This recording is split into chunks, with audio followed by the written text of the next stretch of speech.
Ezekiel Chapter 40. In the 25th year of our exile, at the beginning of the year, on the 10th of the month, in the 14th year after the fall of the city, on that very day, the hand of the Lord was upon me, and he took me there.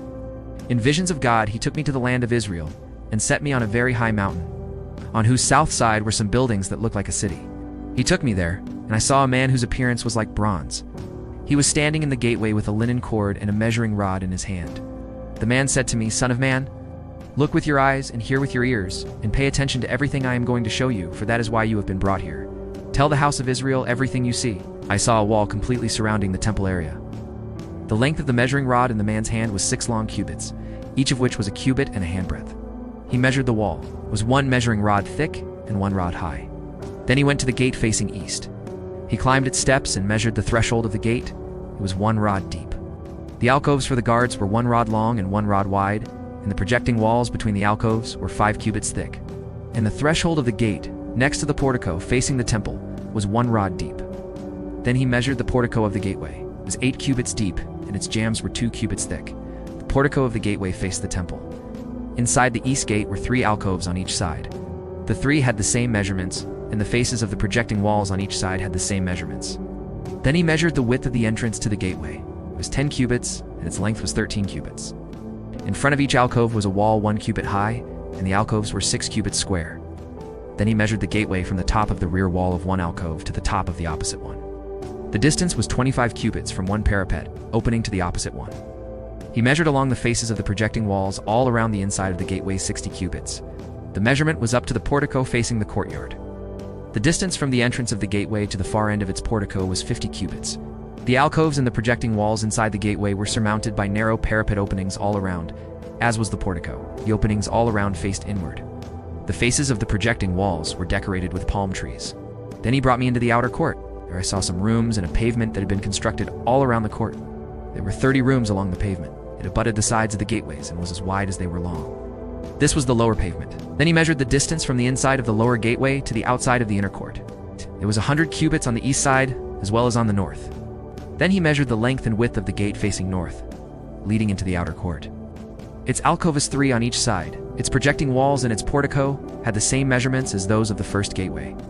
It was 50 cubits long and 25 cubits wide. Its openings, its portico, and its palm tree decorations had the same measurements as those of the gate facing east. 7 steps led up to it, with its portico opposite them. There was a gate to the inner court facing the north gate, just as there was on the east. He measured from one gate to the opposite one. It was 100 cubits. Then he led me to the south side, and I saw a gate facing south. He measured its jambs and its portico, and they had the same measurements as the others. The gateway and its portico had narrow openings all around, like the openings of the others. It was 50 cubits long and 25 cubits wide. 7 steps led up to it, with its portico opposite them. It had palm tree decorations on the faces of the projecting walls on each side. The inner court also had a gate facing south, and he measured from this gate to the outer gate on the south side. It was 100 cubits, and he brought me into the inner court through the south gate, and he measured the south gate. It had the same measurements as the others. Its alcoves, its projecting walls, and its portico had the same measurements as the others. The gateway and its portico had openings all around. It was 50 cubits long and 25 cubits wide. The porticos of the gateways around the inner court were 25 cubits wide and 5 cubits deep. Its portico faced the outer court. Palm trees decorated its jambs, and 8 steps led up to it. Then he brought me to the inner court on the east side, and he measured the gateway. It had the measurements as the others. Same its alcoves, its projecting walls, and its portico had the same measurements as the others. The gateway and its portico had openings all around. It was 50 cubits long and 25 cubits wide. Its portico faced the outer court. Palm trees decorated the jambs on either side, and 8 steps led up to it. Then he brought me to the north gate and measured it. It had the same measurements as the others, as did its alcoves, its projecting walls, and its portico, and it had openings all around. It was 50 cubits long and 25 cubits wide. Its portico faced the outer court. Palm trees decorated the jambs on either side, and 8 steps led up to it. A room with a doorway was by the portico in each of the inner gateways, where the burnt offerings were washed. In the portico of the gateway were 2 tables on each side, on which the burnt offerings, sin offerings, and guilt offerings were slaughtered. By the outside wall of the portico of the gateway, near the steps at the entrance to the north gateway, were 2 tables, and on the other side of the steps were 2 tables. So there were 4 tables on one side of the gateway, and 4 on the other. 8 tables in all on which the sacrifices were slaughtered. There were also 4 tables of dressed stone for the burnt offerings, each a cubit and a half long, a cubit and a half wide, and a cubit high. On them were placed the utensils for slaughtering the burnt offerings and the other sacrifices. And double-pronged hooks, each a handbreadth long, were attached to the wall all around. So the tables were for the flesh of the offerings. Outside the inner gate, within the inner court, were 2 rooms.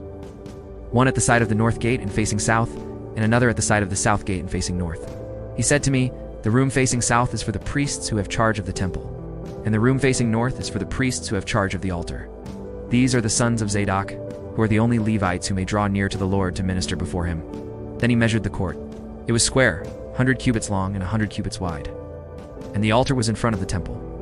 He brought me to the portico of the temple and measured the jambs of the portico. They were 5 cubits wide on either side. The width of the entrance was 14 cubits, and its projecting walls were 3 cubits wide on either side. The portico was 20 cubits wide and 12 cubits from front to back. It was reached by a flight of stairs, and there were pillars on each side of the jambs.